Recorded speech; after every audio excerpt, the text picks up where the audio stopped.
Oi, gente! Sejam muito bem-vindos a mais um Adulta Só no CPF, o manual que ninguém te deu. Aquele podcast do que esquecem de nos falar quando a gente tem 18. Pois é, né? Porque ser adultas pode até não vir com manual. Mas sempre dá pra dar um break. Bom, no episódio de hoje, virando a página, nós vamos falar um pouco com vocês, conectando a literatura com a vida real e, trazendo livros que falam da fase de cada âmbito da nossa vida. E sabe aquela sensação de socorro, eu cresci? Tipo, o que eu vou ser quando eu crescer? A gente vai abordar tudo isso nesse podcast. E uma coisa que ninguém fala é que nessa fase, Berta, isso mexe com tudo.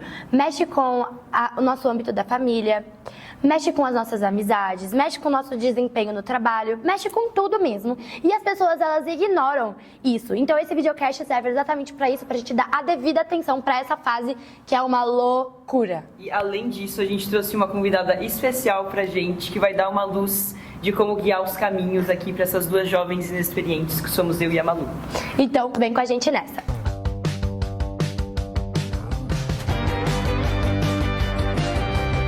Vamos começar do começo. Quem que falou que com 18 anos a gente tem que saber tudo o que a gente vai fazer na vida adulta? Exatamente, porque no meu aniversário de 18 não veio um manual, falando assim, agora que você virou adulta, você tem que fazer isso, isso e isso, e assim que faz isso, isso, isso. A gente sabe que não é assim que funciona, né? Uma coisa que ninguém fala é que tem uma pressão muito grande na gente, de 17, 18, até uns 24 anos, não sei, eu também não vou generalizar, não sei. Mas é a pressão acadêmica, a pressão de que a gente tem que saber já o que a gente quer ser com 18 e 17 anos. Não é assim que funciona, não tem que ter um tempo pra essas coisas, sabe? E o mais louco é que a gente trouxe um dado, tá? Porque a gente tem que tratar essas partes chatas também, mas isso é pra vocês entenderem. Que não é só a gente que se sente assim. Eu vou citar um dado aqui pra vocês da CNN. Que cerca de 31,6% dos jovens de 18 a 24 anos receberam diagnóstico de ansiedade.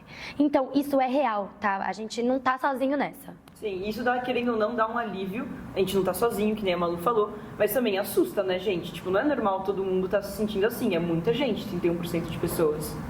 Então, foi por isso que a gente decidiu trazer esse episódio hoje.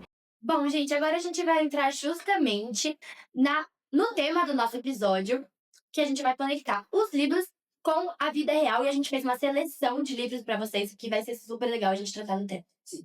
O primeiro livro é Pessoas Normais, que é sobre esse relacionamento tóxico e confuso de jovens, que são a Marianne e o Connell, que crescem juntos, gostam um do outro, mas eles não conseguem se entender. O que eu quero pontuar desse livro também, é sobre a dependência emocional que esse livro trabalha. Porque no livro fala que eles só conseguem ser felizes se eles tiverem um ou outro. E isso nessa fase é muito real, porque a gente acha que o mundo vai acabar se a pessoa que a gente gosta não gostar da gente também. E às vezes é só uma pessoa no mundo, sabe? O mundo é enorme. Então, gente, fiquem tranquilos, não é mesmo? Isso tem muito a ver com esse sentimento de insegurança, de autoestima que a gente tá lidando por essa fase, né, gente? Porque querendo ou não, quando a gente é adolescente, a nossa autoestima é baixíssima, pelo menos pra mim era, Malu, não sei se pra você. Pra mim também, às vezes. Então, quando a mãe de vocês fala, acho que tá muito cedo pra você começar a namorar, escuta, gente, porque às vezes pode estar muito cedo mesmo. Mas claro, varia de pessoa pra pessoa. Eu era imatura com 15 anos, mas tem gente que já tinha uma maturidade pra namorar, e assim vai, não é mesmo? Mano, total. E também é muito legal do livro que ele não romantiza tanto assim a situação. Ou seja, ele fala esse negócio de, tem muito amor envolvido, mas não tem diálogo suficiente, não tem realmente esse autorreconhecimento que as pessoas têm que ter quando vocês estão num relacionamento. Por exemplo, no meu primeiro relacionamento, cara, eu não sabia quem eu era e deu completamente errado. A gente terminou porque eu fui uma babaca, mas a gente releva isso.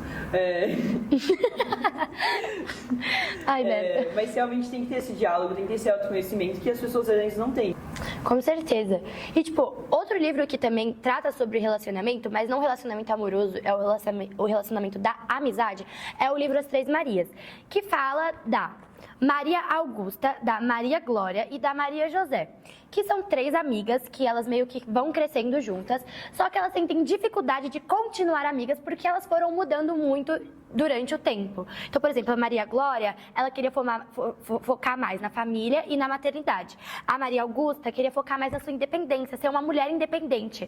E a Maria José, ela era mais religiosa, então ela não ia pra festa, ela se privava de sair, porque ela achava que isso era até um pecado.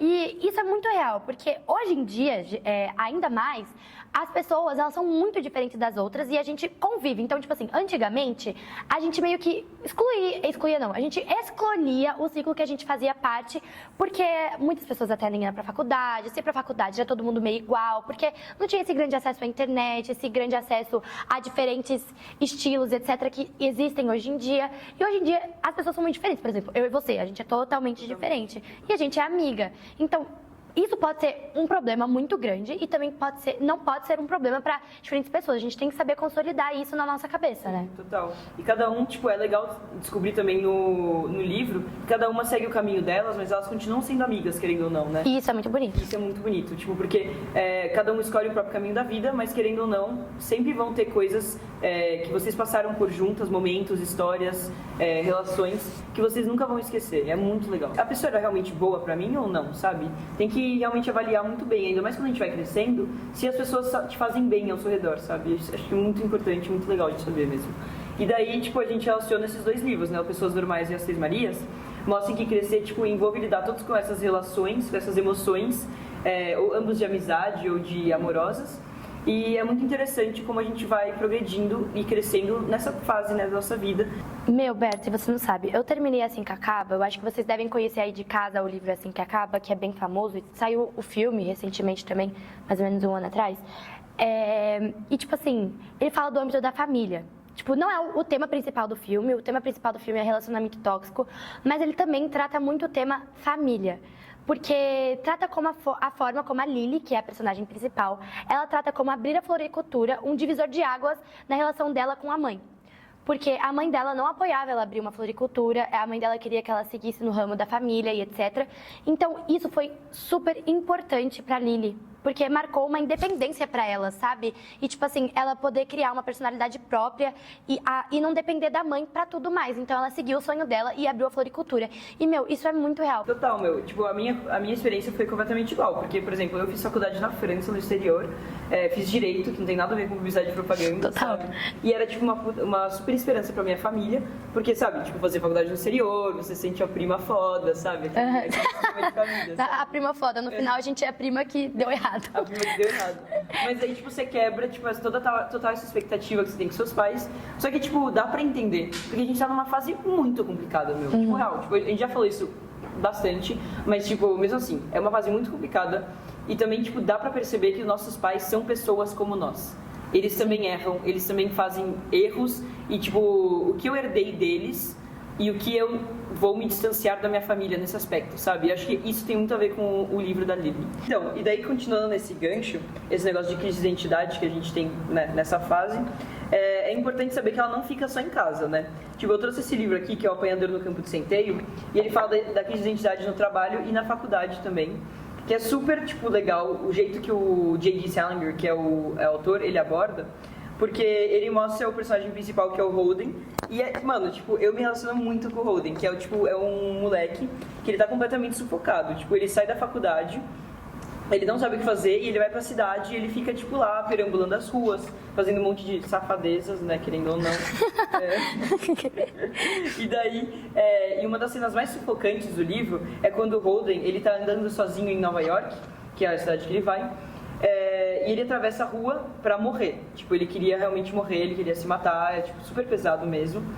E daí ele fala com o irmão dele morto, na cabeça dele, né, obviamente, e ele fica pedindo ajuda pra ele. E, cara, dá pra ver como que o Holden tá realmente muito esgotado, muito sufocado, muito isolado e ansioso com toda essa fase que ele tá vivendo, porque ele tá, tipo, completamente perdido no mundo. E ainda mais que, tipo, na cidade de Nova York, que era a cidade natal dele, era Cidade tipo, que não para, né? Cidade que não para, era a cidade de conforto dele. Então, quando você vê uma pessoa tão perdida e tão isolada assim, na cidade que mais traz conforto, tipo, realmente é muito angustiante, sabe? Sim, e no livro também retrata a forma como ele liga o foda-se pra tudo, né? Então, ele meio que trata isso como um mecanismo de defesa mesmo. Tipo, eu não tô nem aí pra nada, eu não ligo pra isso mesmo, mas no fundo a gente sabe que liga. E tem gente que tem um mecanismo de defesa de várias formas diferentes. O meu, no caso, é surtar e mostrar pra todo mundo que eu ligo muito e as pessoas começarem a agir, porque senão eu vou surtar. Esse é o meu mecanismo de defesa. Mas o dele é falar, tipo, não ligo. O trabalho tá dando tudo errado? Tá tudo bem. É que é totalmente o meu contrário, na real. Mas cada um tem o seu mecanismo de defesa. Então, é muito legal a gente ver também essas dualidades que o livro traz pra gente e que traz esse certo conforto pra quem tem esse tipo de mecanismo de defesa, mas que não se mate, gente. Vai dar tudo bem, tá? Vai dar tudo certo. Acompanhe o canal. A gente ajuda vocês e tal. Enfim. E também, eu acho que o livro que mais me tocou que a gente estudou é o livro A Troca, gente, que ele tá até aqui. Esse livro, gente, ele é maravilhoso. Eu amei do começo ao fim. E esse livro, ele trata sobre uma mulher, uma jovem, como eu e a Berta, que ela tá cansada, ela colapsou total. A vida dela parou, literalmente. Sabe quando aquelas cenas de filme que você para e aí o mundo fica continuando ao seu redor e você só fica parado? Foi isso que aconteceu com ela. E no livro ela quer trocar de lugar com a avó dela, que ao mesmo tempo a avó dela vive no campo, já passou pela fase da adolescência, enfim. E ela quer voltar a ter emoção na vida dela. Então a vida no campo é muito monótona, muito tranquila, e ela quer trazer essa emoção, essa montanha-russa pra vida dela de novo.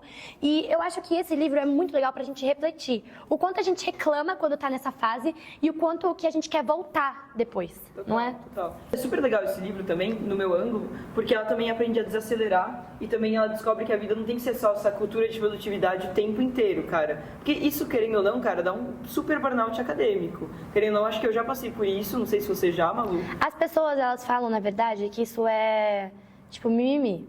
Tipo, minha mãe super fala que é mimimi. Tipo, como assim? Você tá cansada, você só vai pra faculdade. Entendo.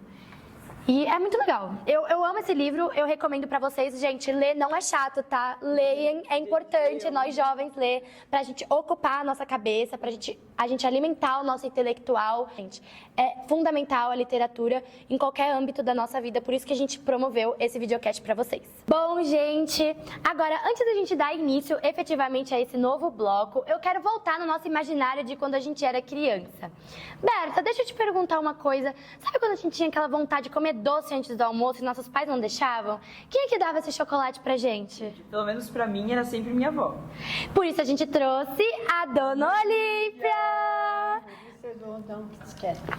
Obrigada! Muito obrigada, Dona Olímpia! Gente, olha só o que ela trouxe pra gente, porque justamente antes do almoço ela trouxe um Kit Kat pra alegrar a nossa vida. Gente, a gente tá aqui com a Dona Olímpia. A Dona Olímpia, ela é a avó de uma das organizadoras do podcast, do videocast, e é muito importante ela estar aqui com a gente hoje. Nós estamos muito felizes com a sua presença aqui, Dona Olímpia. Entrando um pouquinho agora no nosso patrocinador do episódio, o Kit Kat. Gente, o Kit Kat, ele é essencial na vida do adolescente confuso, que no caso somos nós duas, e também você que tá vendo aí de casa. Ele é pequeno, ele é compacto, dá pra gente carregar. Tipo, você sabe quando você tá estressada com a sua amiga ou tá estressada com a apresentação de um trabalho, você tira ele da bolsa, você come e automaticamente fica tudo melhor? É esse a pausa e é esse o papel que o Kit Kat tem na nossa vida, não é não, Berta? Não, cara, essa mistura entre o chocolate e o biscoito, crocantezinho, meu Deus do céu, que delícia! Eu adoro Nossa, também. eu amo. E ainda mais esse negócio de tempo de caos, cara, tipo, dá um tempo do caos da vida, entendeu? Tipo, é esse break. Total, é o break. E você, Dona Olímpia, você come Kit Kat? É muito bom, você aprova? Gente, se a Dona Olímpia aprova, quer dizer que o Kit Kat é fenomenal. Gente, entrando agora um pouquinho no nosso bloco, que a gente vai fazer algumas perguntas para a Dona Olímpia, porque ela é a nossa voz da sabedoria, ela é a avó que aconselha, igual a avó de vocês aí de casa, que eu imagino que também traz esse conforto para vocês. Dona Olímpia, eu queria te perguntar, você acha que esse período de transição da adolescência para a vida adulta, ele é diferente de como foi na sua época pra gente, por conta do avanço da tecnologia, que a geração Z já nasceu na tecnologia, ou você acha que é a mesma coisa? Olha, mudou muito da época que eu era adolescente para o dia de hoje. Nossa, completamente. A gente viu um livro antes que se chama Pessoas Normais. E ele mostra um relacionamento cheio de idas e vindas, muito confuso, muito tóxico também. E daí eu ia perguntar para a senhora, né? Se a senhora acha normal esse amor nessa fase que a gente está, se ele é mais confuso mesmo, ou se ele é normal, assim, como que você acha que é o amor na nossa fase? Olha, antigamente era os pais orientavam a gente para não... A gente não era solto, que nem hoje é. A gente tem é sobre o livro A Troca. O livro A Troca é super fofinho, que a gente já comentou aqui também, que é uma jovem, né, como eu e a Berta, que tem problemas de, enfim, problemas acadêmicos, que não conseguem apresentar trabalhos por conta de ansiedades da vida, e aí ela deseja trocar de lugar com a avó dela, que mora no campo e que não tem mais essa vida da cidade. E aí, você acha que para amadurecer é importante a gente dar um break mesmo nessa vida louca que a gente tem de faculdade e às vezes, sei lá, só voltar para sua cidade? No meu caso, eu não sou daqui, a Maria também não, né, que é a sua neta. Voltar para sua cidade e tal e dar um tempo, um pause? Ou você acha que a gente tem que aguentar essa vida de correria mesmo, como muitas pessoas pregam? Nossa, vocês não iam conseguir de jeito nenhum. Tem que levar a vida que vocês estão levando. Não tem como voltar. De jeito nenhum. Então, você acha que a gente realmente tem que focar? Tem que focar e ir em frente, né? Sim. Cada dia, você vê cada coisa cada vez mais. Com certeza.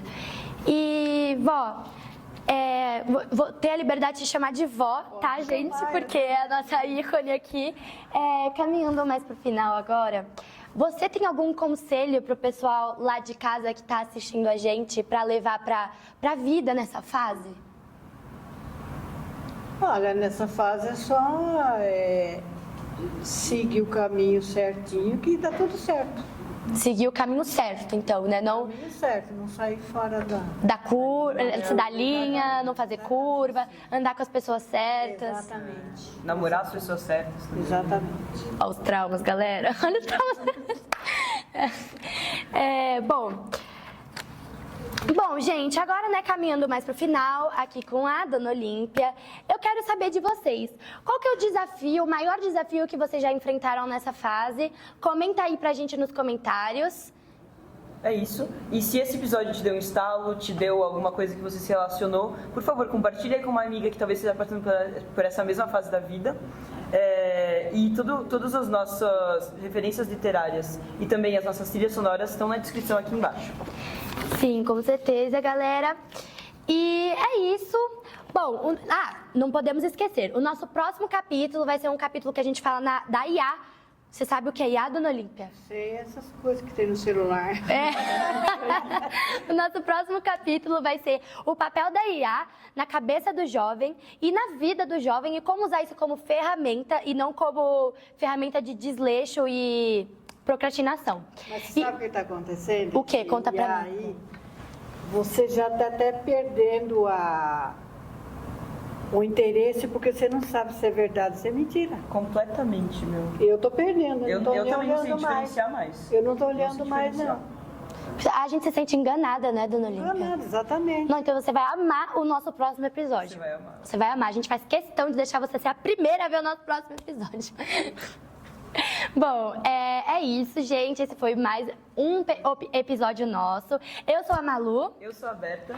E nós ficamos por aqui. Beijo, até o próximo episódio. Dá um beijo pra câmera lá do Olímpia. Beijo! Tá, gente. Obrigada. Como um Kit Kat. Olha, o Kit Kat faz isso com as pessoas.